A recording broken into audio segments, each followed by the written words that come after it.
Le Seigneur nous dit dans Jean 15, au verset 8, « Si vous portez beaucoup de fruits, c'est ainsi que mon Père sera glorifié et que vous serez mes disciples. » Donc ça, c'est vraiment important. Cet après-midi, j'aimerais qu'on fasse, je ne dis pas un examen de nous-mêmes, mais c'est pour avancer. C'est dans le sens d'un avancement, de l'avancement spirituel. Si vous portez beaucoup de fruits, c'est ainsi que mon Père sera glorifié et que vous serez mes disciples. Amen. Donc quand j'ai regardé ce thème, j'ai préparé ce thème qui représente un bouquin comme ça, que j'ai constitué. Donc c'est assez vaste. Dans 20 minutes, 30 minutes, je n'aurai pas le temps de tout terminer. Mais je vais vous donner un peu la synthèse. On le fera en plusieurs fois. Tu n'as pas écrit ce soir. Quoi? Tu n'as pas écrit ce soir. Si. Tu peux venir ce soir? Ah bon? Je répète ce que je disais, si vous portez beaucoup de fruits, c'est ainsi que mon Père sera glorifié et que vous serez mes disciples. Amen. Que cela soit franchement notre désir aujourd'hui et pour toujours. Un désir ardent de porter du fruit, beaucoup de fruits. Nous savons que l'homme qui n'est pas soumis à l'action de l'esprit, parce que nous voyons autour de nous, ne pratique que les œuvres de la chair. Bon, si on regarde dans Galates 5, versets 19 à 21, nous trouvons toute une liste de ces œuvres-là de la chair. Ok? Au verset 19, on dit « Or, les œuvres de la chair sont manifestes. Ce sont l'impudicité, l'impureté, la dissolution, l'idolâtrie, la magie, les inimitiés, les querelles, les jalousies, animosités, les disputes, les divisions, les sectes. » Au verset 21, il est ajouté l'envie, l'ivrognerie, les excès de table et les choses semblables. Je vous dis d'avance, comme je l'ai déjà dit, que ceux qui commettent de telles choses mériteront pas le royaume de Dieu. Donc je pense que nous, on ne pratique pas ces choses-là. Mais par ailleurs, si jamais il y avait ces choses-là dans nos vies, il faut absolument mettre un trait rouge là-dessus. Alors pour nous chrétiens, le fruit ne provient pas de quelque chose de naturel, mais de la nouvelle vie que le Saint-Esprit produit en nous. Et par sa constante présence en nous, nous avons parlé de l'Esprit de Dieu, de prier par l'Esprit, de parler à notre Père par l'Esprit, en l'Esprit, dans l'Esprit. Et le fruit de tout cela, c'est que l'Esprit n'est pas, le fruit, il n'est pas écrit au pluriel, il est écrit au singulier.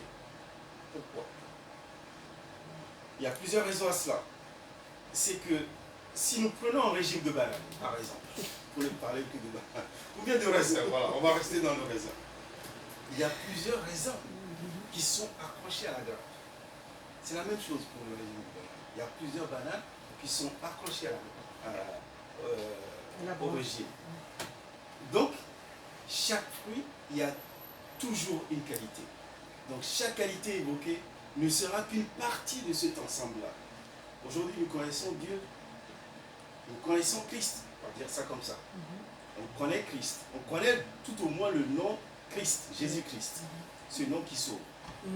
Mais le fait qu'on connaisse ce nom-là déjà, il y a une action de l'Esprit en nous qui développe des qualités, qui a changé notre caractère. Imaginez-vous avant que vous ne connaissiez Christ. Qui étiez-vous? Et aujourd'hui, ce que je souhaiterais aujourd'hui, c'est de progresser dans la recherche de cette qualité de porter beaucoup de fruits. D'accord? Le fruit est ce que Dieu donne. ses enfants. Et là encore, par grâce. Ce n'est que Dieu, ce n'est que de Dieu que nous vient l'Esprit de Dieu. Sans Dieu, nous n'aurons jamais ce beau fruit. Ce fruit émane de plusieurs choses. Le fruit que nous portons aujourd'hui, je ne parle pas des fruits, je parle du fruit de l'Esprit. Ça vient de plusieurs choses. De notre communion avec Jésus-Christ.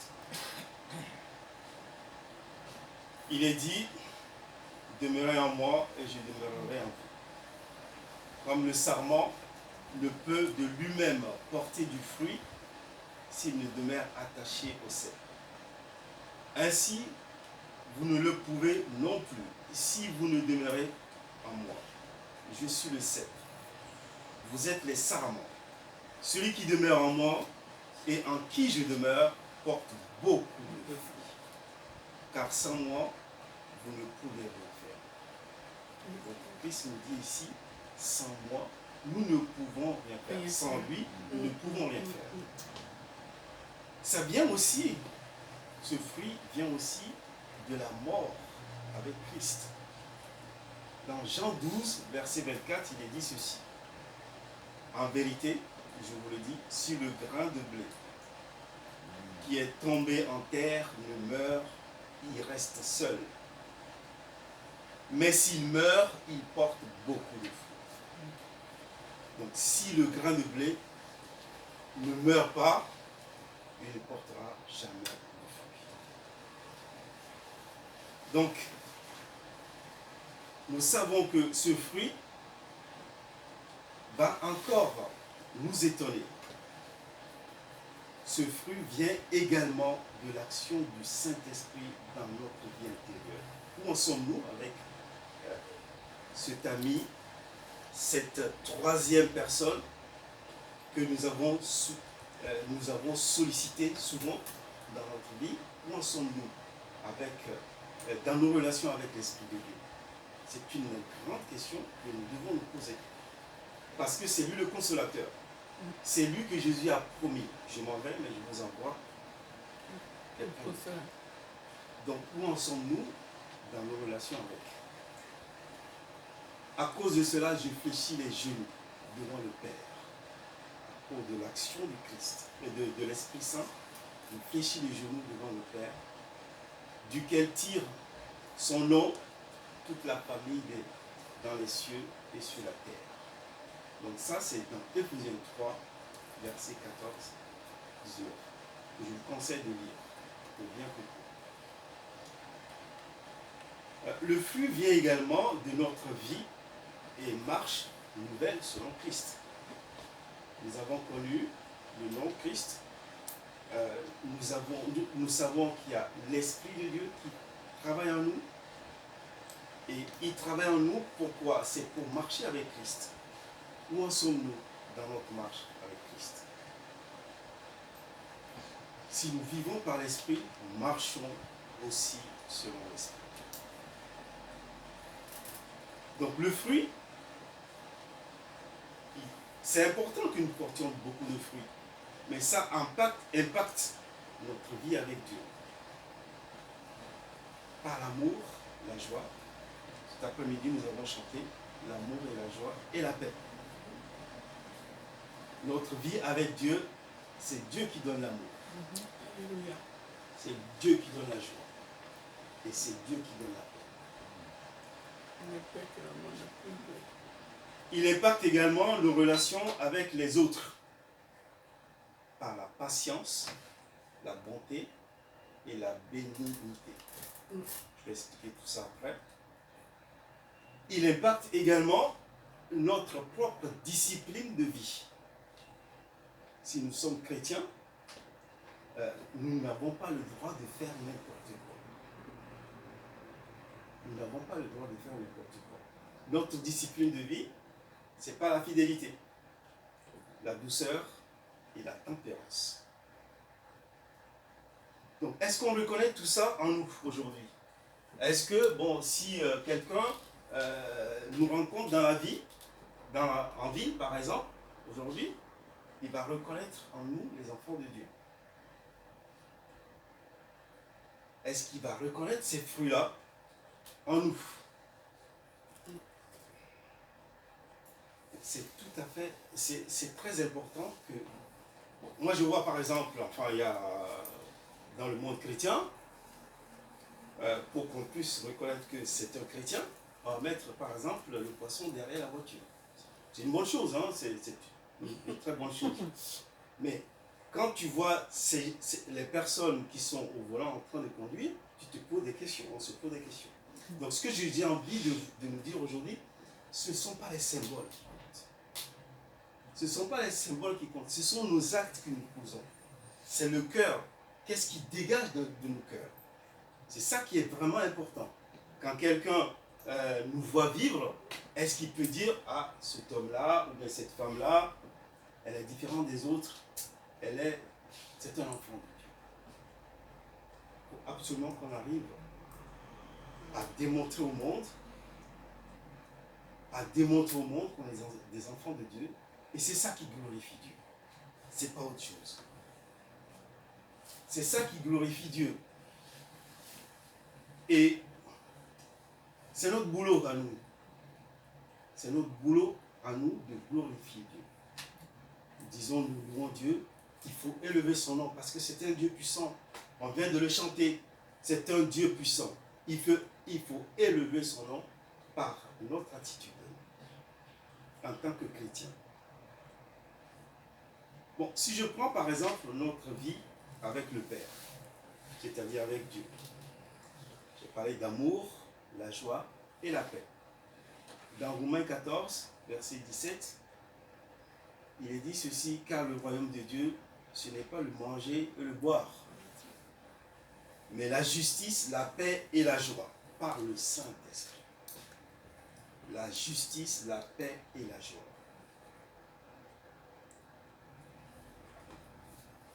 Christ nous a laissé la paix dans Jean 14, verset 27. Je vous laisse la paix, je vous donne ma paix. Je ne vous donne pas comme le monde donne, que votre cœur ne soit point troublé, ne se trouble point et ne s'alarme point. Ça, c'est vraiment important. C'est Dieu qui donne la paix. Et la paix, la joie, quand on voit un chrétien, bon, un enfant de Dieu, on dit, ah, il est toujours en joie, il a la paix en lui. C'est très important, tout simplement parce que il repose sa confiance, il se repose sur Dieu. Donc il a la paix, quelles que soient les turbulences, quelles que soient les difficultés de la vie, il a la paix. Il a la paix, il a la joie en lui. Il a l'amour en lui. L'amour, c'est une grâce que Dieu nous donne. Ouais. Je ne parle pas de l'amour, bon voilà, j'aime mon voisin, ceci, cela. Non, bien sûr qu'il faut aimer son voisin, mais c'est l'amour qui vient de Dieu. C'est une grâce. C'est une grâce. C'est vraiment une grâce. Donc, il y a cette relation-là avec notre Père. C'est le Père qui donne l'amour. Il faut qu'on recherche cet amour-là tous les jours. Quand je dis rechercher, c'est-à-dire lui dire merci, simplement. Parce que la grâce, nous l'avons. Quand on parle de l'amour divin, c'est une grâce. Nous l'avons gratuitement. Il faut rechercher encore, il faut rechercher la présence de Dieu en nous. Pour que cet amour, nous puissions aussi le diffuser, que nous puissions être des canaux de diffusion de cet amour-là. Tu vois quelqu'un qui souffre dans la rue, que tu lui portes secours, c'est une façon aussi d'aimer cette personne. Et pourquoi tu lui portes secours? Parce que ton Dieu te permet de le faire. Tu as reçu l'amour gratuitement. Tu en donnes aussi gratuitement. Et il impacte nos relations avec les autres. Nos relations avec les autres. Normalement, c'est notre comportement. C'est le comportement du chrétien. C'est la patience. C'est notre patience. La bonté, la bénité envers les autres. C'est en fait une des conséquences du fait qu'on ait connu le nom Jésus. C'est une des conséquences. Dans Ésaïe 4, verset 32, soyez bons les uns envers les autres. Amen. Soyez bons envers les uns envers les autres. Compatissants. Vous pardonnant réciproquement comme Dieu vous a pardonné en Christ.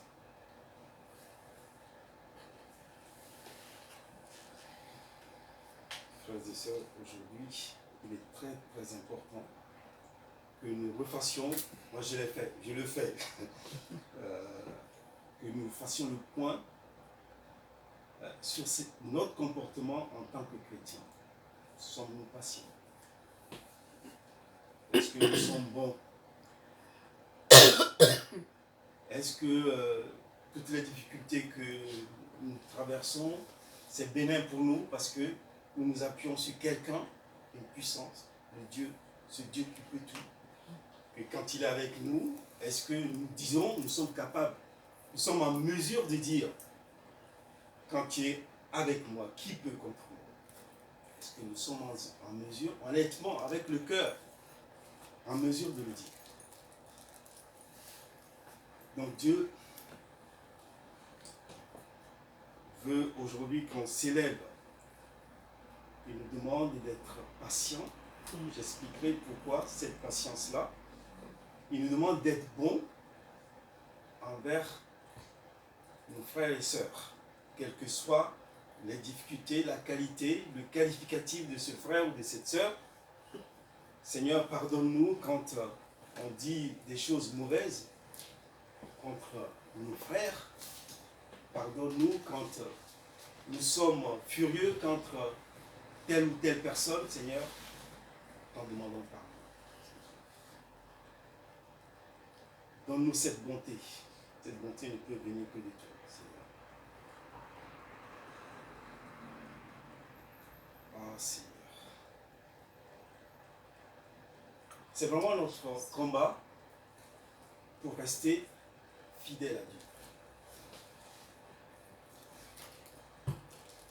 Éphésiens 4, verset 5, que votre douceur soit connue de tous les hommes.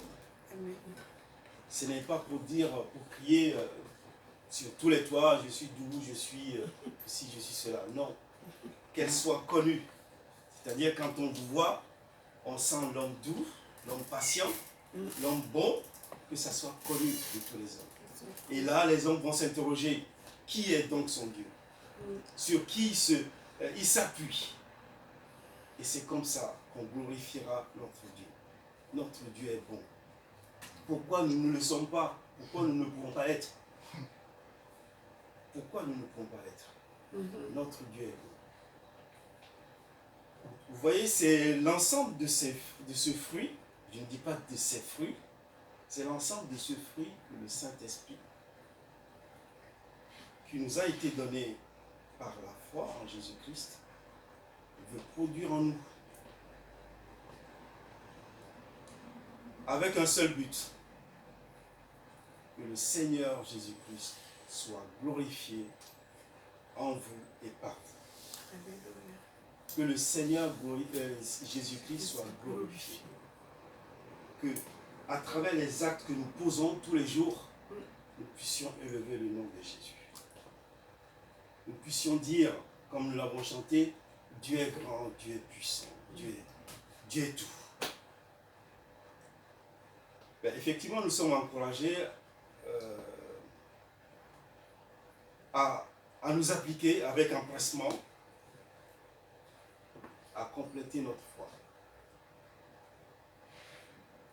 Nous avons intérêt à perfectionner notre expérience spirituelle. Nous avons intérêt à perfectionner notre expérience spirituelle. C'est vrai, quand on vit des expériences, c'est tellement bon. Des fois, c'est tellement bon qu'on n'a pas envie de sortir de ce cocon. Mais sachons une chose, c'est que après une expérience, il va y avoir encore une autre, jusqu'à ce que nous puissions nous perfectionner dans l'esprit pour Christ. Pierre nous dit, 2 Pierre 1, chapitre 1, donc versets 3 à 11, comme sa divine puissance nous a donné tout ce qui contribue à la vie et à la piété, au moyen de la connaissance de celui qui nous a appelés par sa propre gloire et par sa vertu. Vous vous rendez compte? Dieu veut se servir de vous pour sa propre gloire, de nous tous.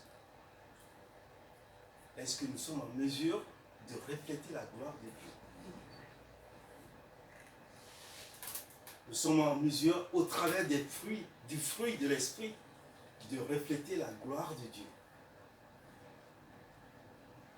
Alors cet après-midi, ma prière, c'est que cette gloire-là se manifeste, qu'il remplisse nos cœurs de sa puissance, que le malin qui a occupé sa place, qui s'est installé dans nos cœurs, soit vidé, afin que lui, il occupe à 100% toute la place pour manifester sa gloire. Comme un arbre ne cesse de croître et de produire du fruit, ma prière, c'est que nous croissons aussi à tous égards, en tout temps, en portant ce fruit qui glorifie, qui est à la gloire du Père, du Fils et de l'Esprit.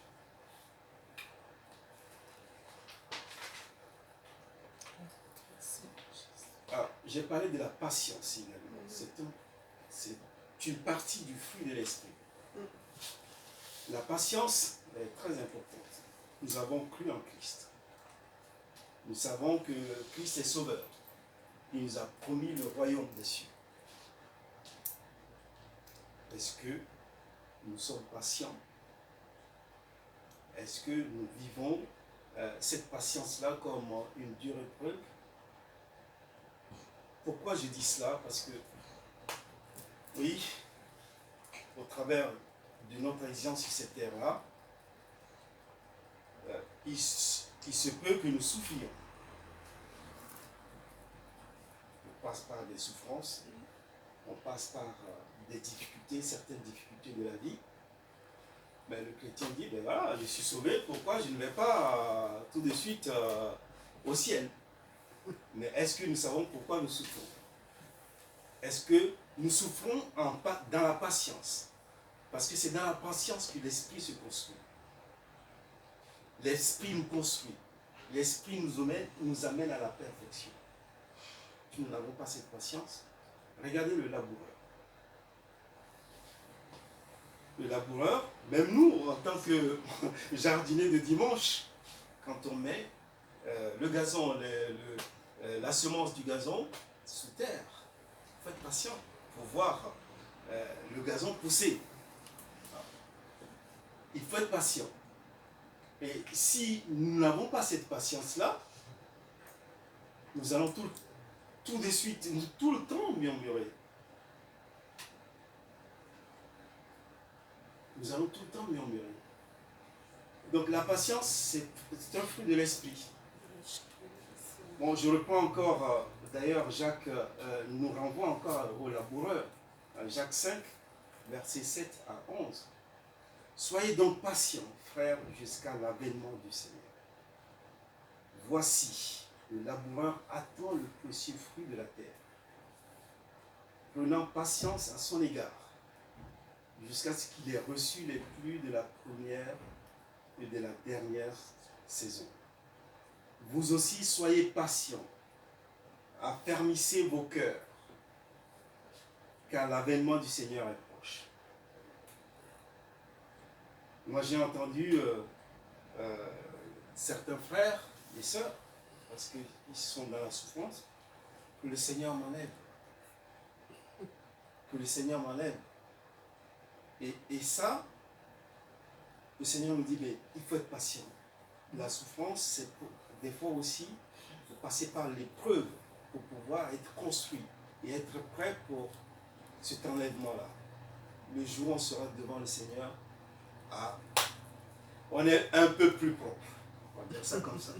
On est un peu plus propre. Donc la patience, pour être persévérante et soutenue, c'est pour avoir la certitude du but que le Seigneur nous a promis.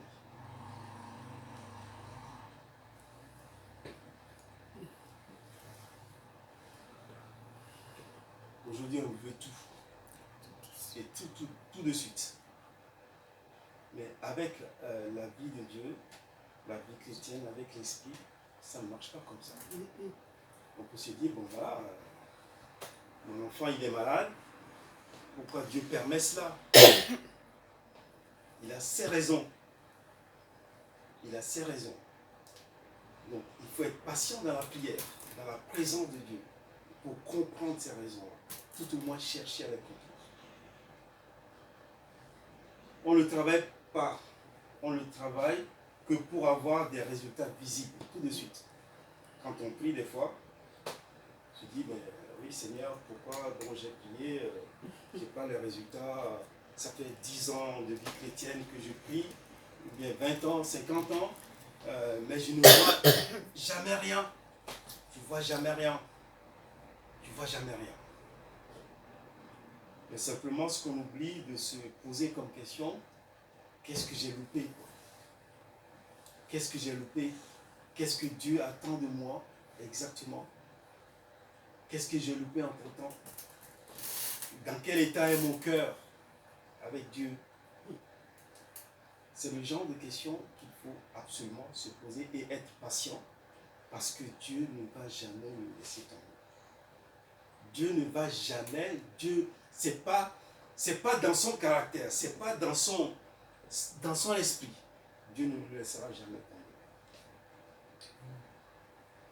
Souvent, Dieu, nous demandons pourquoi le Seigneur n'intervient-il pas au plus vite.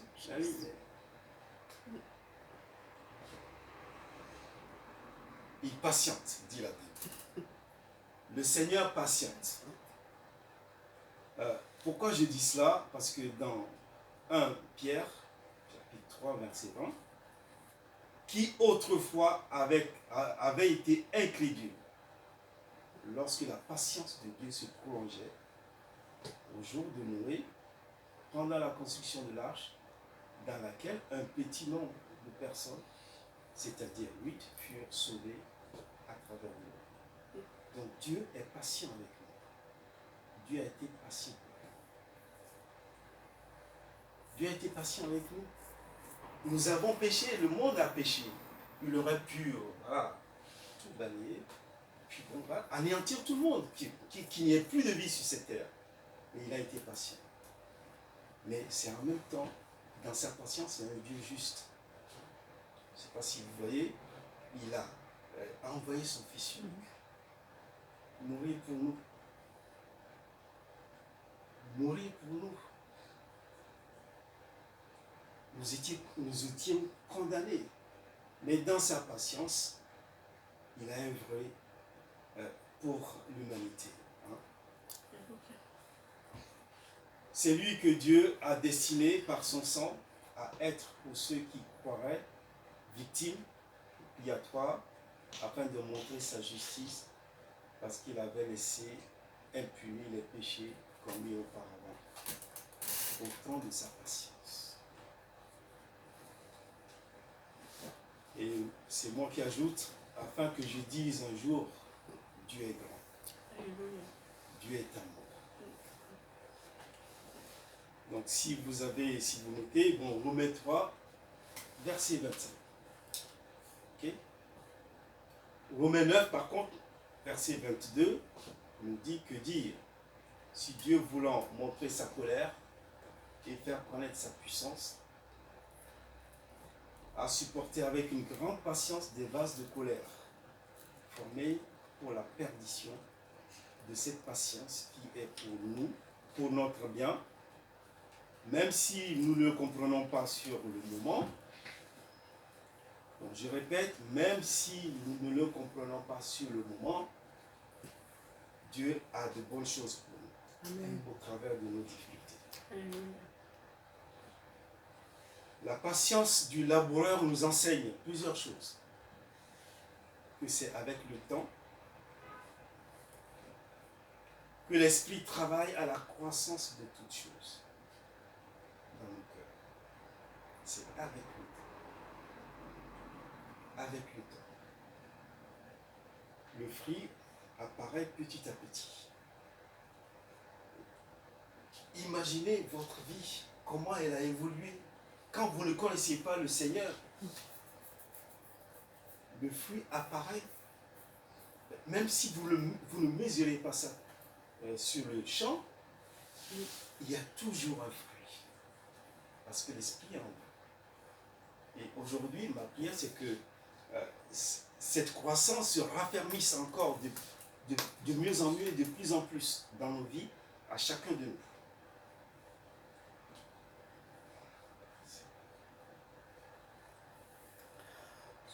De la même manière, nous vivons notre foi. Moi, ce qui m'a beaucoup frappé dans ma vie personnelle, c'est que à chaque épreuve, je vois le progrès. C'est-à-dire que, voilà, je me dis, mais Dieu est là, on sait que c'est pas possible autrement. Sinon, je n'aurais pas eu ça, je n'aurais pas eu ci. Hein? Dieu est là. Et ça permet de grandir, de raffermir la foi. Cherchez Dieu, cherchez-le. Seigneur, ne nous cache pas ta face. Ne nous cache pas ta face. Aide-nous à te retrouver. Cherchons Dieu dans tout ce qui se passe. C'est comme ça que nous faisons grandir cette foi. Et j'ai beaucoup de choses à dire. J'ai beaucoup de choses à dire. Mais nous allons passer un temps dans la prière. Si vous le permettez. Nous allons passer un temps dans la prière et puis on va essayer de continuer les prochaines fois.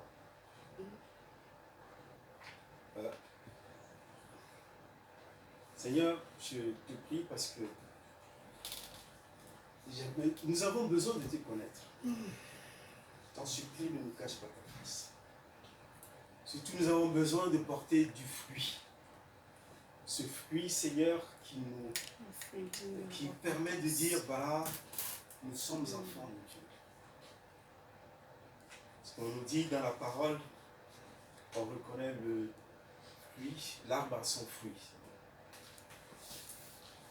Je voudrais, Seigneur, que tu impactes nos vies, que à travers nos vies, Seigneur,